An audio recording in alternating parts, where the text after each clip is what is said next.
Hello everyone, I am Kurz. I'm Dante. This is Low Mana, and today on Skin Deep we're looking at Anna and her Wasteland and Wadjet skins. You voted for these in a landslide over her daughter's Thunderbird and Raindancer skins, but don't forget to vote again for the next episode in the comments section below. As a side note, remember to come join us on our community Discord server, Watchpoint Treehouse. If you want to come talk lore with us or maybe play a few games, you can find the Discord link in the description below. Let's start with probably the more obvious of the two by looking at the roots of the Wasteland skin. The name obviously generates vibes of a desert or post-apocalyptic world and harks back to the Mad Max films, Fallout and most clearly the Wasteland games. It does also have a place in the Overwatch universe, as much like the Junker Diva skin, it is a reference to the Australian outback, home to the Junkers. The outback itself is now largely an irradiated wasteland, following the post-crisis events between the local Omnium and the Australian Liberation Front. We've already covered this event in detail over on our Junkers episode of Lore Watch, so be sure to check that out to learn more about what caused such a catastrophic outcome, and led to the formation of the lawless chaos known as Junkertown.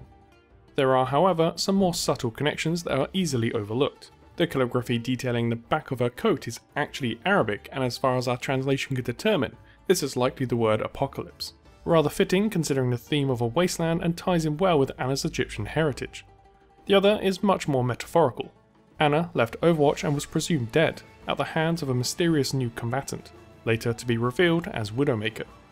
Anna was left for dead, but against all odds survived, a ghost to civilization, much the same as how the Australian outback was decimated by the explosion of an Omnium, a destruction largely down to their own hubris, forgotten by the rest of the world, but they too survived, forever changed but still existing.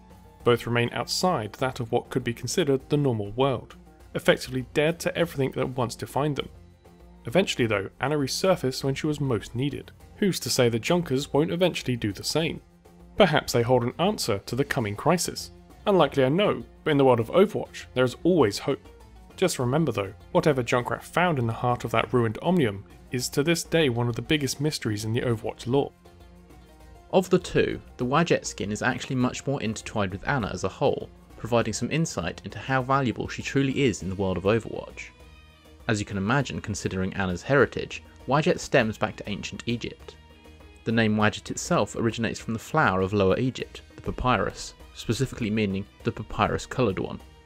If for some crazy reason you don't know what the papyrus plant looks like, this basically means the green one, which is the colour of papyrus itself. This leads us to the goddess that bears the name and her symbol, the head of a snake, along with her most common depiction as a snake-headed woman. You'll also see her emblem represented by a standing snake backed by a sun, referred to as the uraeus, most commonly seen in the possession of kings and pharaohs. So how does a snake-headed goddess link back to Anna? Originating as the localised goddess of Dep, she was the protector of kings, protecting women as they gave birth, and protecting Lower Egypt in general. During the early days of the crisis, Anna was part of an elite sniper team and became known as the world's greatest sniper, protecting not only Egypt, but the world and, most important to her, her family. This extended to her days in Overwatch, with agents even referring to her as Mama Bear. Eventually, when the two halves of Egypt combine, the lower half and the upper half, she becomes one half of a pair of guardians, partnered with the protector of Upper Egypt. The other protector was known as Nekhbet, and was most often depicted as a white vulture. Perhaps in time, this is a title her daughter Pharah will take up in a future skin. It'd be one hell of a coincidence that her daughter, the only other significant guardian of Egypt that we know of, also just happens to fly after all. Lastly, and possibly the strongest connection, is the alternate meaning for Wadjet, representing the Eye of Horus. We've previously gone into detail about how the Eye of Horus and Ra combine the two Amaris, and this only goes to strengthen their ties as the dual protectors of Egypt.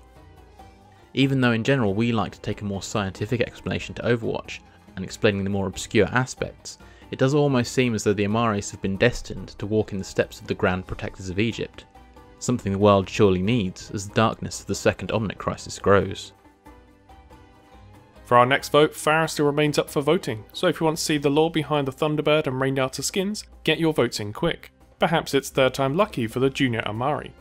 This time around she's up against Okami Hanzo, a skin with very rich history going back to centuries in Japan, culture and legend. As always, vote in the comments section below and feel free to give us suggestions for other skins you would like to see covered.